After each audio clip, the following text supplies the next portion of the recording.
Hi there, welcome to Keyboard Skills Pro. My name is Tom and thanks very much for watching my YouTube channel. If you're enjoying what you're watching, please do hit the subscribe button and you'll be notified when I upload new videos.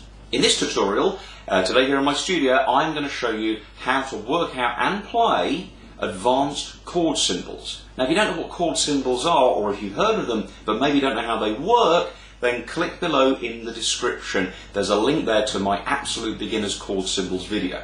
But advanced chord symbols, by that I mean things like A minor 7 flat 5, D minor 6, F sharp minor 7 flat 5, C6 9. If you always wondered what these numbers and funny things were, come over the keys and I'm going to show you how to work them out and to play them, and your songs are going to sound great as a result. Let's go play some chord symbols.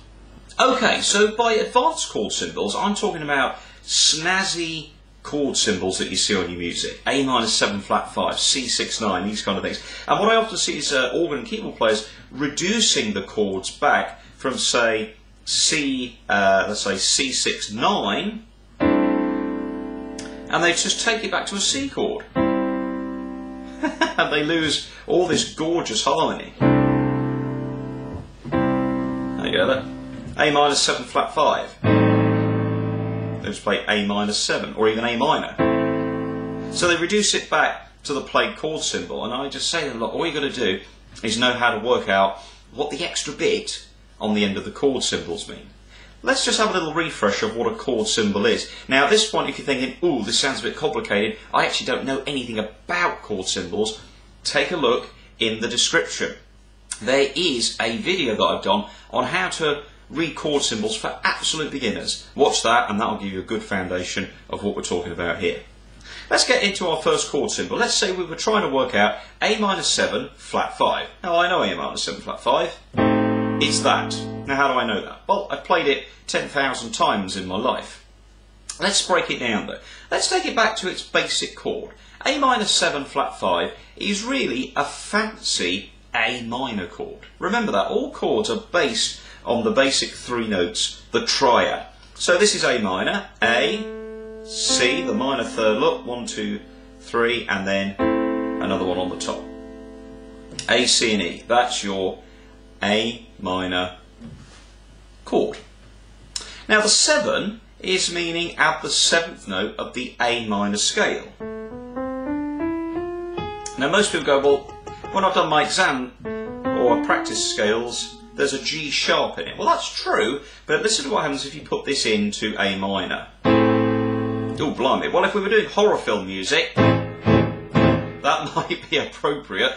But in this case, we revert back to natural minor, because, of course, A minor is the cousin of C major.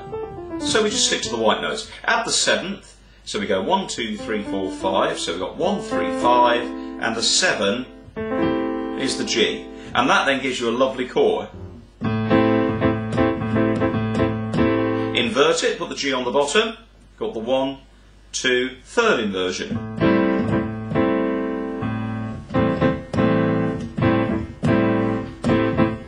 Okay, now flat 5, all that means is you work out the 5th note of the scale that the chord belongs to and flatten it. So what's the 5th note of A minor? 1, 2, 3, 4, it's the E. That's the 5th in our chord look. There you go. A, 3 is the C, 5 is the E. 7 is the G, and then flatten the 5th, and you have A minor 7 flat 5. Now most people go, not sure if I like the sound of that. Well, these kind of flavours are things you get used to the more you play them. So if I was playing that in a song, I might do something like this maybe.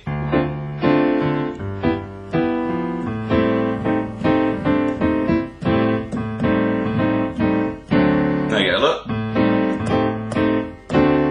And it can add a little flavour. So that's A minor 7 flat 5. Here's another chord symbol, C6 9. Ooh. So again, strip it back, it's C major. Here it is. C major, C, D, sorry, C, E and G. Oh, the coffee's wearing off. So that's 1, 3, 5. Notice how when I'm working them out, I put my chord into root position. C6 would be add the A, look. 6 of the scale. Now people go, well, hang on a minute, 9, there's only 8 notes in my octave, but of course they forget that a scale can continue for 2, 3, 4 octaves, but for harmonic purposes we tend to just stick to 2 octaves. So after the 8th we have the 9th, 10, 11th, 12th, 13th, 14th, and of course the double octave is the 15th. So the 9th is actually this. Okay, it's the D. Now, it's quite hard to play this chord like this. I can just about reach that. But you don't have to play everything on your right hand or your left hand. You leave some of it to other things. So, for example, the C, I perhaps wouldn't need that because my bass player, or if I'm on the organ or the keyboard, my style or left foot will be playing the bass pedals or the bass line. So if I was to play C6 in this inversion, I'd add my A there, and then my D is right there, look. So look, I've got G, A, C, D, E. This is an inversion. Let's put it with a bass so you can hear it. Now again, somebody go, well, I'm not too sure about that sound. Well, all you do is you think about it in the context of a song.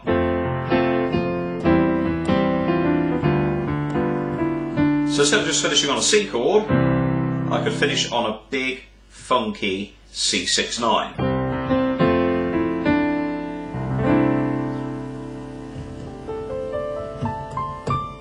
Lovely sound there from C6-9. So again, it's about the numbers of the scale. So if it was F major chord, D is 6, look, and G is 9. So I could move it up here. I could leave some of the notes out. Let's play. Let's do this. Put the G down the bottom. Look. Let's leave the C out. So you can mess around with them. Okay, let's take a look at another one. B flat suspended fourth. Okay, suspended fourths. Again, it's the fourth note of the chord introduced into the chord that you're playing. So the fourth note is the fourth note of your key. So B flat major is E flat, and so you play a B flat chord, but you change the middle note, which is, let's put it again into root, 1, 3, 5, move the third, which makes it major, up to E flat, which is the fourth, and listen, you get this suspending note, which normally has to fall. And that, of course, is where we get the amen. That's what the amen is created by, a suspended fourth. There we go, so you resolve it. And those can be lovely in introductions. Let's take an F chord here. So what's the third of an F chord? Well, if you're in an inversion, you have to make sure you don't use the middle key. It's the middle harmonic that we're after. It's the third. So if you're in this inversion, look, the third note of the F scale is A. If I'd have moved my C, it wouldn't work out at all. So I've got to move my F to the fourth, which is B flat, and this is now F suspended fourth. Drop it down. There you go.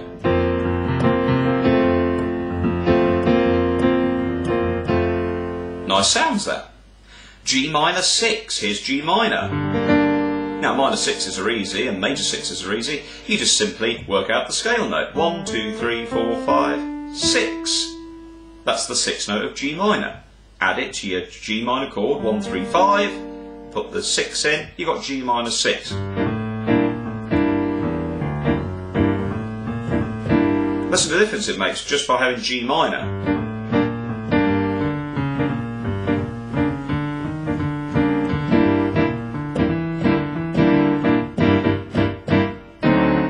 Great sounds there. Let's take another chord. Let's take G diminished 7th. Okay, so I'm going to play a G chord, G major, G major 7th would be that. Okay, and then what you do is you simply lower the 3rd, the 5th, and the 7th. But you have to do the 7th twice. So remember that. So it's G major 7, G dominant 7th, minor 7th at the top there, and then lower it down, 3rd, 5th, 7th, drop twice. That's G diminished 7th. What about F13? F13 is F major. Let's work out the scale. 1, 2, 3, 4, 5, 6, 7, 8, 9, 10, 11, 12, 13 is a D. So it's like having F6. Let's make it a bit more interesting though. Let's put in, let's play that. F, we haven't got a C, that doesn't matter, we leave the 5th out in harmony. B flat 7 sharp 5. Let's finish with this one. B flat 7. Okay, so I need B flat major. Okay, 1, 3, 5. Major 7 would be A.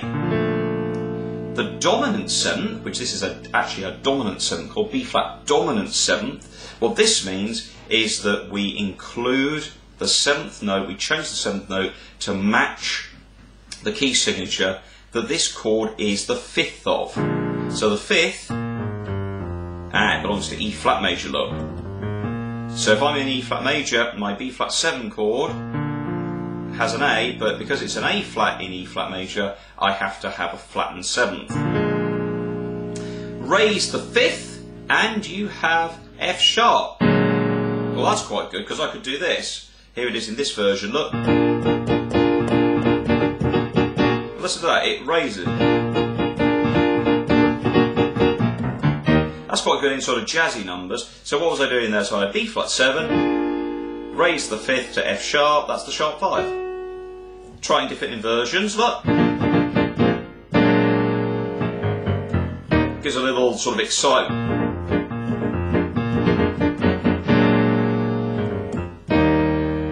There we go. That's how you work out advanced chord symbols. They're all based, the majority of them, on their key, their scale that they belong to. And it's just a simple case of knowing your scale, which tells you the notes of your key, number them from 1 up to 15. The numbers are then simply what you add to the basic 3-note chord. Hope that's made sense. It's all in a PDF for you. The description contains the link. If you've enjoyed this video, please do hit subscribe at the top and I will be delighted to gain you as a subscriber. Please like, share and do comment positively. Love to hear your comments and respond to those. If you've enjoyed this video, please do consider supporting the production on them by becoming a patron of mine on my Patreon page, and that will be much appreciated. Once again, the link is in the description. My name is Tom Horton and thanks for watching Keyboard Skills Pro.